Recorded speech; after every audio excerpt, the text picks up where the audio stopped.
Now, the S&P 500 isn't just the 500 biggest companies, it's a market cap weighted index, meaning the bigger the company, the larger its slice of the index. Apple, Microsoft, Nvidia. These names each represent 5% to 7% of the total index weight. When you buy an S&P 500 index fund, you're not buying equal parts of 500 companies. You're buying a portfolio where the top 10 names make up about 30% of your investment, and the remaining 490 companies share the rest. This structure matters when a massive new company gets added to the S&P 500. Index funds don't get fresh cash to buy it. They have to sell existing holdings to make room. Think of the index like a pie with 500 slices. When you add a 501st slice, you can't make the pie bigger. You have to cut every existing slice slightly smaller to create space for the new one. This is where it gets interesting. SpaceX is currently valued around $200 billion in private markets. OpenAI's last reported valuation was in the ballpark of $150 billion, though that fluctuates depending on the funding round and structure.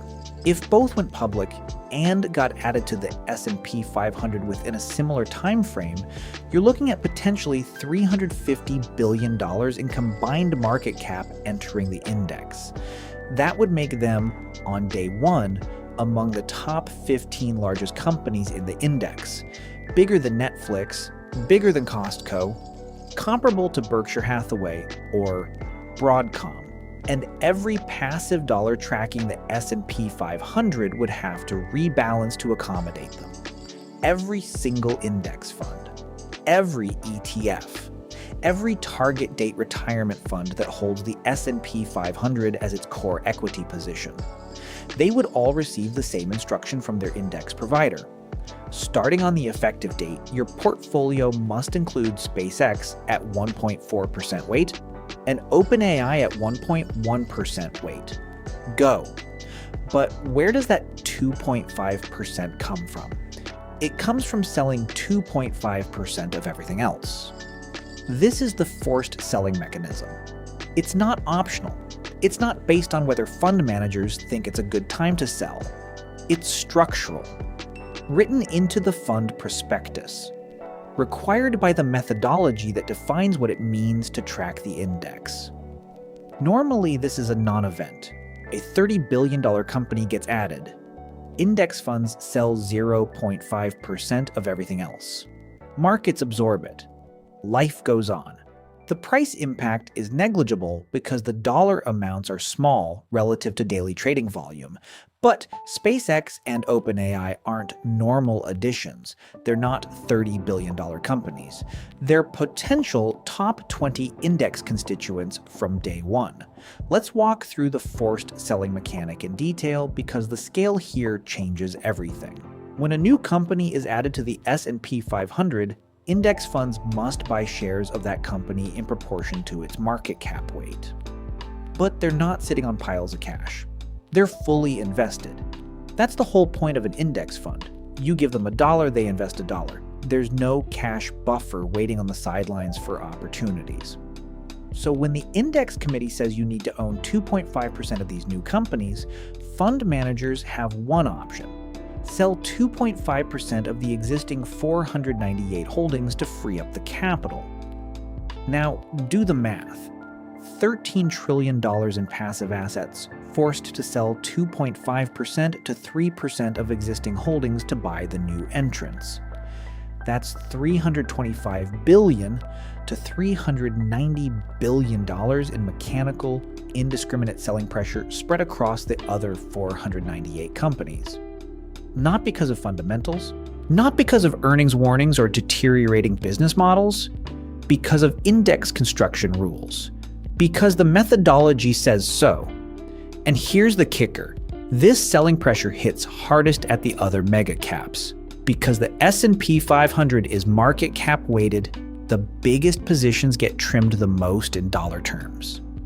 If you need to free up 2.5% of a $13 trillion portfolio, and Apple currently represents 6.5% of that portfolio, you're selling 2.5% of your Apple position. That's not 2.5% of Apple's total market cap, but it's 2.5% of the $845 billion that passive S&P 500 funds hold in Apple.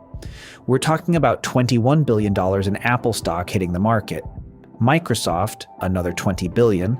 Amazon, $15 billion. Alphabet, Nvidia, Meta. These would see the largest absolute outflows, tens of billions per name, executed by algorithms over the span of days or weeks. The selling happens fast, but not instantaneously. Index funds typically execute these rebalances over a tight window, often concentrated around the close of trading on the effective date. They want to minimize tracking error, which means they need to transact as close as possible to the prices used to calculate the index. They're essentially taxing the passive flows. This dynamic can amplify the price moves in both directions. The stock being added gets bid up even higher in the days before inclusion. The stocks being sold face additional pressure beyond just the index flows. We saw this with Tesla. In the 2 weeks before its inclusion, the stock ran up dramatically, partly on genuine index buying, partly on front-runners positioning ahead of the known demand. After inclusion, it gave back some of those gains as the front-runners unwound.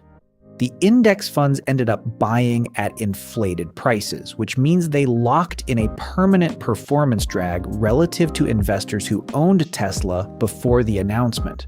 So, what does this mean for you as a long-term investor sitting in a target date fund or an S&P 500 index ETF?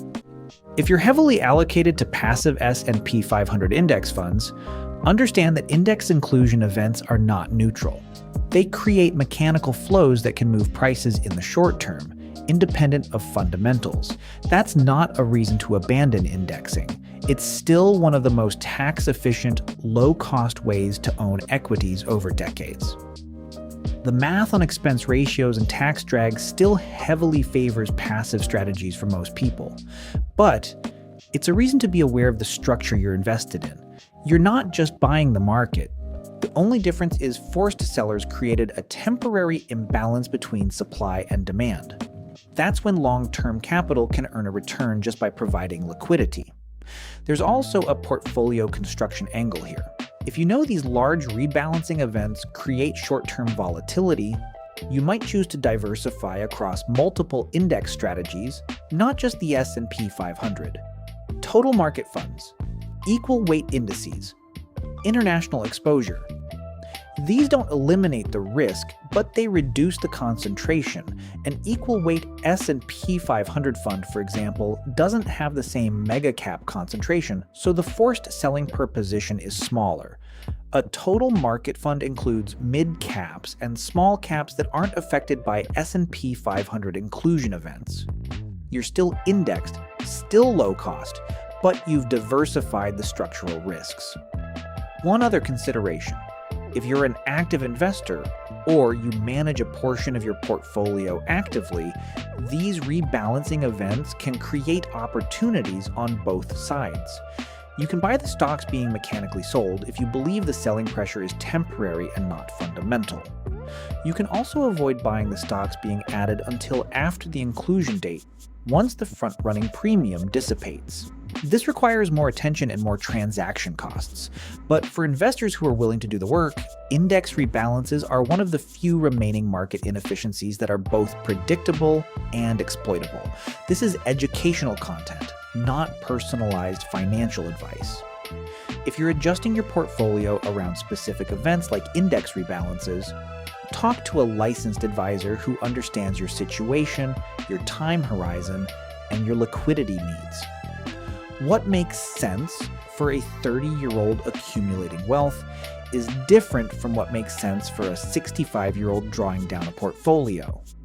We'll keep tracking this as both companies move closer to public markets.